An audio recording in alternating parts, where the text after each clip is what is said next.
ಊರಲ್ಲಿ ರಾಜು ಅಂತ ಒಂದು ಹುಡುಗ ಇರ್ತಾನೆ. ಆ ರಾಜುಗೆ ಅಪ್ಪ ಅಮ್ಮ ಅಣ್ಣ ತಂಗಿ ಎಲ್ಲಾರು ಇರ್ತಾರೆ.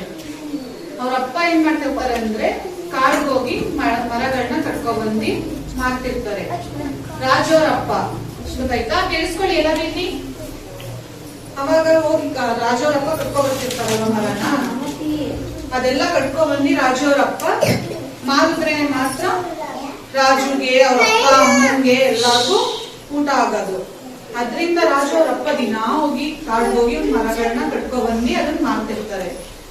ಒಂದಿನ ಏನ್ ಮಾಡ್ತಾರೆ, ಅದೇ ರೀತಿ ದಿನಾ ಹೋಗಿ ಹೋಗಿ ಕಟ್ಕೊಂಡ್ ಬರ್ತಿರ್ತಾರಲ್ಲ, ಅದೇ ರೀತಿ ಒಂದಿನ ಹೋಗ್ತಾರೆ ರಾಜು ಅವ್ರ ಅಪ್ಪ. ಹೋದಾಗ ಅಲ್ಲಿ ಒಂದ್ ದೊಡ್ಡ ಮರ ಇರುತ್ತೆ, ಅದ್ರ ಪಕ್ಕನೇ ಒಂದು ನದಿ ಇರುತ್ತೆ. ನದಿ ಇದ್ದಾಗ ಅದ್ರ ಪಕ್ಕನೆ ಮರ ಇದ್ದಾಗ ಅಲ್ಲಿ ರಾಜು ಅವ್ರ ಅಪ್ಪ ಕಡಿತಿರ್ಬೇಕಾದ್ರೆ ಏನಾಗುತ್ತೆ, ಒಂದು ಹ್ಯಾಕ್ಸ್ ಗೊತ್ತಾ? ಹ್ಯಾಕ್ಸ್ ಅಂದ್ರೆ ಆ ತರ ಇರುತ್ತೆ. ಗುಡ್. ಅದ್ರಲ್ಲಿ ದೊಡ್ಡ ಕೊಡ್ಲಿ ಇರುತ್ತಲ್ಲ, ಅದ್ರಲ್ಲಿ ಅವ್ರ ಅಪ್ಪ ಮರ ಕಡಿಬೇಕಾದ್ರೆ ಏನಾಗೋಗುತ್ತೆ, ಮಿಸ್ ಆಗಿ ನದಿ ಒಳಗಡೆ ಬಿದ್ದೋಗುತ್ತೆ.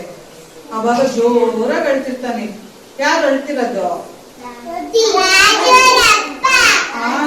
ರಾಜು ಅವ್ರ ಅಪ್ಪ ಅಳ್ತಿರ್ತಾರೆ ಜೋರಾಗಿ, ಅಯ್ಯೋ ನನ್ ಕೊಡ್ಲಿ ಬಿದ್ದೋಯ್ತಲ್ಲ ಅಂತ. ಅವಾಗ ಜೋರಾಗಿ ಅಳದ್ ಕೇಳಿಸ್ಕೊಂಡು ನದಿಯಿಂದ ಒಬ್ರು ಎದ್ ಬರ್ತಾರೆ. ಯಾರು ಎದ್ ಬರ್ಬೋದು?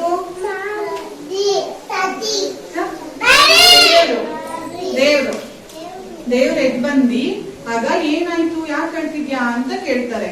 ಅವಾಗ ಅವರು, ಅಯ್ಯೋ ನಾನು ಮರ ಕಡಿತಿರ್ಬೇಕಾದ್ರೆ ನಂದು ಕೊಡ್ಲಿ ಕೆಳಗಡೆ ನದಿ ಬಿದ್ದೋಯ್ತು, ಏನ್ ಮಾಡ್ಲಿ ಈಗ? ನನ್ ಕಡಿದ್ರೇನೆ ಮಾತ್ರ, ಈಗ ಅದ್ರಿಂದ ಕಡಿದ್ರೆ ಮಾತ್ರ ನನ್ಗೆ, ನನ್ ಮಕ್ಳಿಗೆ, ನನ್ನ ಹೆಂಡತಿಗೆ ಎಲ್ಲಾರ್ಗು ಊಟ ಮಾಡೋದಿಕ್ಕಾಗೋದು. ನಾನು ಅದ್ ಕಡ್ದಿ ಮರ ತಗೊಂಡೋಗಿ ಮಾಡಿದ್ರೆ ಮಾತ್ರ ಅಂತ ಹೇಳ್ತಿರ್ತಾರೆ. ಅವಾಗ ಹೌದಾ, ಇರು ಹೋಗಿ ನೋಡ್ಕೊ ಬರ್ತೀನಿ ಅಂತ ದೇವ್ರ ಏನ್ ಮಾಡ್ತಾರೆ, ಮತ್ತೆ ನದಿ ಒಳಗಡೆ ಹೋಗ್ತಾರೆ. ನದಿ ಒಳಗಡೆ ಹೋಗಿ ಫಸ್ಟ್ ಏನ್ ಮಾಡ್ತಾರೆ ಅಂದ್ರೆ ಒಂದು ಚಿನ್ನದ ಕೊಡ್ಲಿನ ತಗೋಬರ್ತಾರೆ. ತಗೊಬಂದು ಯಾರು ತೋರಿಸ್ತಾರೆ? ರಾಜು ಅವ್ರ ಅಪ್ಪಂಗೆ. ಅವಾಗ ತೋರಿಸಿದಾಗ ಅವರು ಇದು ನಂದಲ್ಲ ಅಂತ ಹೇಳ್ತಾರೆ. ಮತ್ತೆ ಏನ್ ಮಾಡ್ತಾರೆ, ದೇವರು ತೋರಿಸಿದಾಗ ನಂದಲ್ಲ ಅಂದಾಗ ಹೌದಾ ಇದು ನಿಂದಲ್ವಾ ಅಂದ್ಬಿಟ್ಟು ಮತ್ತೆ ಹೋಗಿ ಕೆಳಗಡೆ ನದಿ ಒಳಗಡೆ ಹೋಗಿ ಇನ್ನೊಂದು ಬೆಳ್ಳಿ ಕೊಡ್ಲಿನ ತಗೋಬರ್ತಾರೆ. ಅವಾಗ ತೋರಿಸಿದಾಗ ಅವ್ರಿಗೆ ರಾಜು ಅವ್ರ ಅಪ್ಪ ಹೇಳ್ತಾರೆ ಇದು ನಂದಲ್ಲ ಅಂತ ಹೇಳ್ತಾರೆ. ಹೌದಾ ಇದು ನಿಂದಲ್ವಾ ಅಂತ ಹೇಳಿ ಮತ್ತೆ ದೇವ್ರ ಏನ್ ಮಾಡ್ತಾರೆ, ಮತ್ತೆ ನದಿ ಒಳಗಡೆ ಹೋಗ್ತಾರೆ. ನದಿ ಒಳಗಡೆ ಹೋಗ್ಬಿಟ್ಟು ರಾಜು ಅವ್ರ ಅಪ್ಪಂದು ಯಾವ ಕೊಡ್ಲಿ ಇರುತ್ತಲ್ಲ ಅದೇ ಕೊಡ್ಲಿನ ತಗೊಬಂದಿ ತೋರಿಸ್ತಾರೆ. ಆಗ ಫುಲ್ ಖುಷಿಯಾಗಿ ರಾಜು ಅವರಪ್ಪ ಏನ್ ಮಾಡ್ತಾರೆ, ಇದೇ ನನ್ ಕೊಡ್ಲಿ ಕಬ್ನದ್ದು ತೋರಿಸಿದಾಗ ಅದೇ ನನ್ ಕೊಡ್ಲಿ ಅಂತ ಖುಷಿ ಪಡ್ತಾರೆ.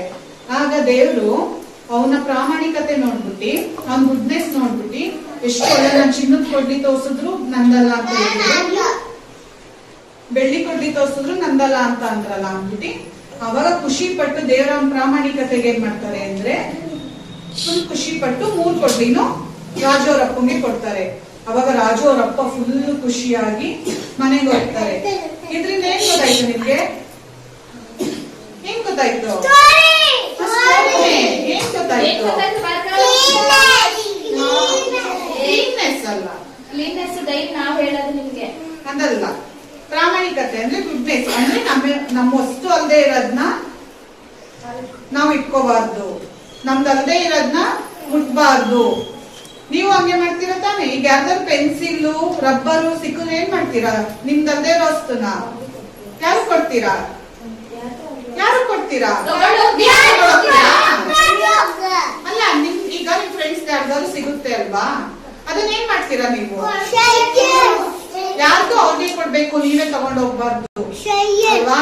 ಆಚೆ ಅಷ್ಟೇನೆ, ಎಲ್ಲೇ ಸಿಕ್ಕಿದ್ರು ನಿಮ್ದಲ್ದೇ ಇರೋ ವಸ್ತುನ ಯಾರು ನೀವುಗಳು ಮುಟ್ಬಾರ್ದು. ಓಕೆನಾ? ಮುಟ್ತೀರಾ ಬೇರೆ ವಸ್ತುನ ನೀವೆಲ್ಲ? ಏನ್ ಮಾಡ್ತೀರಾ ಅದನ್ನ? ಸ್ಕೂಲಲ್ಲಿ ಸಿಕ್ಕಿದ್ರೆ ಏನ್ ಮಾಡ್ತೀರಾ? ಕ್ಲಾಸ್ ಅಲ್ಲಿ ಯಾರು ಕೊಡ್ತೀರಾ? ಯಾರು ಕೊಡ್ತೀರಾ? ಯಾರು ಅಂತ ಗೊತ್ತಿದ್ರೆ ಫ್ರೆಂಡ್ಸ್ ಕೊಡ್ತೀರಾ, ಇಲ್ಲಾಂದ್ರೆ ಯಾರು ಕೊಡ್ತೀರಾ? ಮ್ಯಾಮ್ ಕೊಡ್ಬೇಕು, ಮ್ಯಾಮ್ ಕೊಡ್ಬೇಕು. ನಿಮ್ದಲ್ದೇ ಇರೋ ವಸ್ತುನ ಏನ್ ಮಾಡ್ತೀರಾ? ಹೌದಾ? ನಿಮ್ದಲ್ದೇ ಇರೋ ವಸ್ತುನ ಮ್ಯಾಮ್ ಕೊಡ್ಬೇಕು, ಆಯ್ತಾ? ಅವಾಗ ಮ್ಯಾಮ್ ಅದ್ ಯಾರ್ದು ಕೇಳ್ಬಿಟ್ಟು ಅವ್ರು ಕೊಡ್ತಾರೆ. ಬೇರೆಯವ್ರ ವಸ್ತು ಆಗ್ಲಿ ಟಾಯ್ಸ್ ಆಗ್ಲಿ ಯಾರ್ದು ಮುಟ್ಬಾರ್ದು. ನಮ್ದಾಗಿದ್ರೆ ಮತ್ತೆ ನಿಮ್ ಪೆನ್ಸಿಲ್ ಯಾವ್ದು, ನಿಮ್ ರಬ್ಬರ್ ಯಾವ್ದು ಅಂತ ನಿಮ್ಗೆ ಗೊತ್ತಿರುತ್ತಲ್ವಾ, ನಿಮ್ ವಸ್ತು, ನಿಮ್ ಬ್ಯಾಗ್ ಯಾವ್ದು, ಬುಕ್ಸ್ ಯಾವ್ದು ಅಂತ. ಅದನ್ನ ಮಾತ್ರ ನೀವು ಇಟ್ಕೋಬೇಕು, ಬೇರೆಯವ್ರನ್ನ ಬೇರೆಯವ್ರಿಗೆ ಕೊಡ್ಬೇಕು. ಓಕೆನಾ? ಓಕೆನಾ?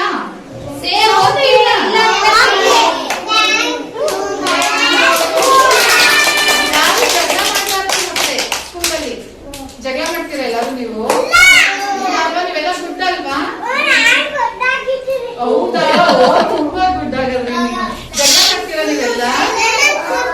ಯಾರ ಜೊತೆನೂ ಜಗಳ ಮಾಡ್ಬಾರ್ದು, ಬ್ಯಾಡ್ ವರ್ಡ್ಸ್ ಮಾತಾಡ್ಬಾರ್ದು. ಆಮೇಲೆ ಹೇಳ್ತಿರ್ತಾರಲ್ವಾ ನಿಮ್ಗೆ ಬ್ಯಾಡ್ ವರ್ಡ್ಸ್ ಎಲ್ಲ ಮಾತಾಡ್ಬಾರ್ದು ಹೇಳ್ತಿರ್ತಾರಲ್ವಾ, ಗುಡ್ ಆಗಿರ್ಬೇಕು ಎಲ್ಲಾರು ಅಂತ.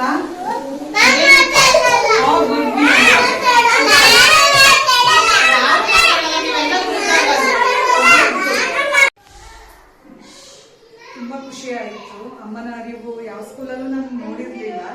ನಮ್ಮ ಮಕ್ಕಳು ಹೇಗಿರ್ತಾರೆ ಸ್ಕೂಲಲ್ಲಿ ಏನು ಅಂತ ನಮ್ಗೊಂದು ಕುತೂಹಲ ಇರ್ತದೆ ಯಾರಿಗೆ ಆದ್ರೂ.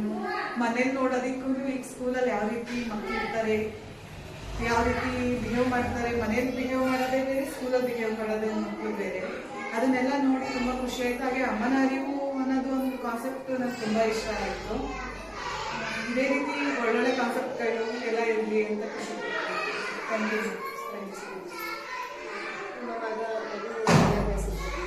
ತುಂಬಾ ಚೆನ್ನಾಗಿದೆ. ನಮಗೇನು ಅದ್ರ ಬಗ್ಗೆ ಯಾವುದೇ ಡೌಟ್ಸ್ ಇಲ್ಲ. ಚೆನ್ನಾಗಿ ಇನ್ನೂ ಲಾಸ್ಟ್ ಇಯರ್ ಹೋಲಿಸ್ಕೊಂಡ್ರೆ ಈ ಇಯರ್ ದಿನೇ ದಿನೇ ತುಂಬಾ ಅಪ್ಡೇಟ್ ಆಗ್ತಿದೆ ವಿನಃ ಯಾವುದ್ರಲ್ಲೂ ಏನು ಕಡಿಮೆ ಅನಿಸ್ತಾ ಇಲ್ಲ. ಎಜುಕೇಶನ್ ಎಲ್ಲ ಚೆನ್ನಾಗಿದೆ. ನನಗೂ ತುಂಬಾ ಖುಷಿ ಇದೆ ಸ್ಕೂಲ್ ಬಗ್ಗೆ.